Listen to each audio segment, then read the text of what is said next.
பாவத்தில் விழுந்தவர், மகிமை இழந்தவர், பலத்தை இழந்தவர், ஆசீர்வாதத்தை இழந்தவர், அபிஷேகத்தை இழந்தவர், வல்லமை இழந்தவர், தேவ கிருபை இழந்தவர். யாரு?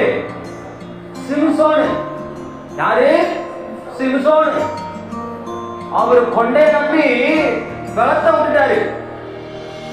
கொண்டை கவர்ந்து இழுத்து, உங்க இருதயத்துக்கு ஏற்ற மாதிரி நான் இருக்கிறேன்னா எனக்கு ஒரு ரகசியத்தை சொல்றீங்களா? உங்க பலம் எப்படி வந்தது அப்படின்னு அந்த பொம்பளை ஒரு 4-3 வாட்டி உடஞ்சி கேட்போம். அப்படி கேட்கும் போது ஐயாவுக்கு ஆசை, மாம்சத்துல ஆசை. ஆனா அவருக்குள்ள ஒரு தேவ மகிமை, தேவ அபிஷேகம் உள்ள இருந்தது. அதை அவர் மறந்துட்டாரு. கவர்ந்து இழுத்தது பார்த்தீங்களா, அதுல மயங்கிட்டாரு. கொண்ட கேட்க மண்ட சாய தோழி முடிய அதோட களம் அபிஷேகம் போனது, பரிசுத்தாவிலே இடைபெற்று போய்விட்டார். அல்லேலூயா.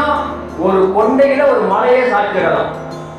அப்ப கவர்ந்து எதெல்லாம் நம்ம இழுக்குதோ அங்க எல்லாம் ஒரு ஆபத்து இருக்குன்னு அர்த்தம். நம்மளை கவர்ந்து இழுக்க வேண்டியது ஒண்ணே ஒண்ணு, இயேசு மட்டும்தான். அல்லேலூயா. அவர் கவர்ந்து இழுத்தாருன்னா நீ